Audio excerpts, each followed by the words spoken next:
प्रिय भक्तों, जब से सृष्टि की रचना हुई है तब से हमारी आत्मा का अवतरण इस धराधाम पे हुआ, और जब से हमारा अवतरण यानी हमारी आत्मा इस धराधाम पे आई हुई है तब से कठपुतली के तरीके से नाचती रहती है।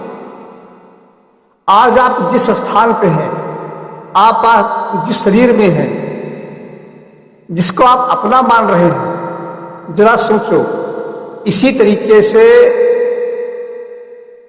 जब से आप आए हुए हैं इस सृष्टि में, तब से लेकर के इस जन्म के पहले तक आपने हजारों लाखों शरीर छोड़ दिए, हजारों लाखों परिवार छोड़ दिए, हजारों लाखों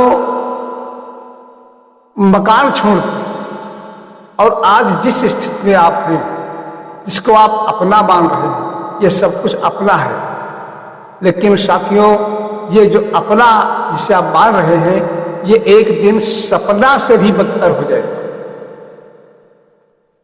सपना से भी बदतर, यानी कि सपना अगर हम रात को देखते हैं तो सुबह याद भी रहता है कि मैंने सपने में ये देखा था, वो देखा था। जो भी मैंने देखा वो सुबह कुछ न कुछ उसके अंश याद भी रहते हैं। लेकिन यह एक ऐसा सपना होगा जो याद भी नहीं रहेगा कि हम कहाँ थे, कितने बच्चे थे, कितने मकान थे, कैसा शरीर था, किस शरीर में थे, किस प्रकार का शरीर था, ये कुछ भी याद नहीं है। तो ऐसी स्थिति में अब सतर्क रहने की जरूरत है। देखिए, जिस संसार में हम रहते हैं, यहाँ पर कोई भी चीज अभी तक न पूरी हुई है और न पूरी होने की उम्मीदें हैं। ये संसार अधूरा है, कभी कुछ नहीं बन सकता। तो ऐसी स्थिति में संसार में कुछ भी बनाने के लिए ज्यादा प्रयास नहीं करना चाहिए। जो मालिक की मौज है वो है, जो भी आपको प्राप्त है उसमें संतोष करो, प्रयास करते रहो, लेकिन इतना लिप्त न हो जाओ कि जिस संसार को जिसने बनाया है, जिसने आपको बनाया है, उसको ही भूल जाओ। ऐसा नहीं करना चाहिए। यहाँ पे शरीर तो चला जाएगा, लेकिन यहाँ का सारे कार्य, सारी तमन्नाएं लगभग 98% अधूरी की अधूरी रह जाएगी, पूरी हो ही नहीं सकती। तो फिर भजन कब करोगे, सत्संग कब करोगे, ध्यान कब करोगे? इसलिए सुमिरन, भजन और ध्यान किसी महापुरुष से, तत्वदर्शी गुरु से ज्ञान प्राप्त करके स्टार्ट कर देना चाहिए, ताकि अगर ये शरीर छूट जाएगा, ये संसार जब हमसे छूट जाएगा, तो हमारे पास भजन रूपी धन इकट्ठा होगा। क्योंकि आत्मा का जो भोजन है, आत्मा की जो खुराक, वो सिर्फ भजन ही है, सुमिरन ही है। इसलिए सुमिरन और भजन करते रहो, सत्संग करते रहो। ये सब कुछ तभी हो पाएगा जब आप बराबर कंटिन्यू सत्संग करते रहें। अगर आप सत्संग में नहीं आते हैं, सत्संग में मन नहीं लगता है, सत्संग जाने के लिए समय नहीं मिलता है, तो समझ लीजिए काल का चक्र सर पे घूम रहा है। फिर कुछ भी आप नहीं कर सकते। भजन, अभ्यास, सुमिरन कुछ भी नहीं हो सकता। कोई ज्ञान नहीं प्रकट हो सकता।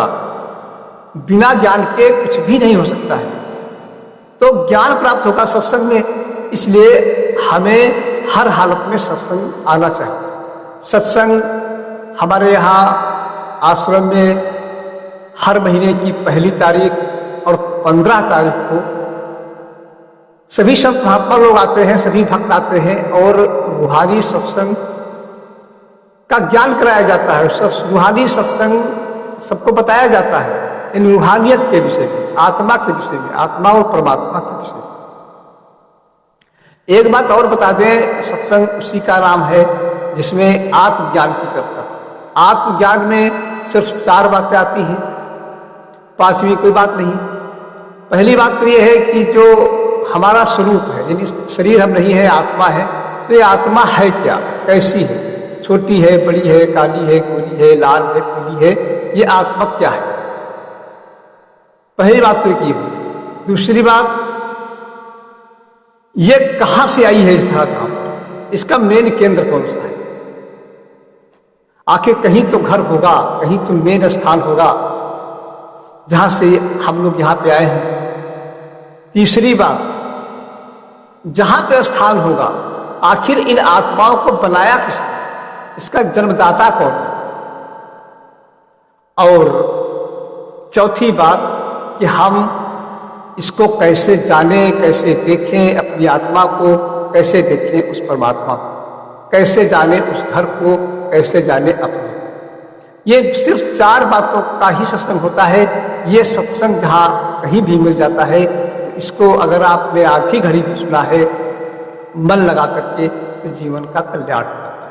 इसलिए आप सभी लोग हर महीने की 1 तारीख और 15 तारीख को सत्संग कार्यक्रम में अवश्य आया करें, बगैर किसी निमंत्रण के, बगैर किसी के बुलाए, क्योंकि यह तो सत्संग आपका है, आपको कौन बुलाएगा। आपके पिता का, परमात्मा का सत्संग है, आपका सत्संग है, इसमें आपका पूरा अधिकार है, पूरा हक। इसलिए आप हर महीने की 1 तारीख और 15 तारीख को सत्संग कार्यक्रम में अवश्य आया। इन्हीं शब्दों के साथ हम अपनी वाणी को विराम भी दे रहे हैं और फिर मुलाकात होगी अगले वीडियो में। तब तक के लिए आप सभी के लिए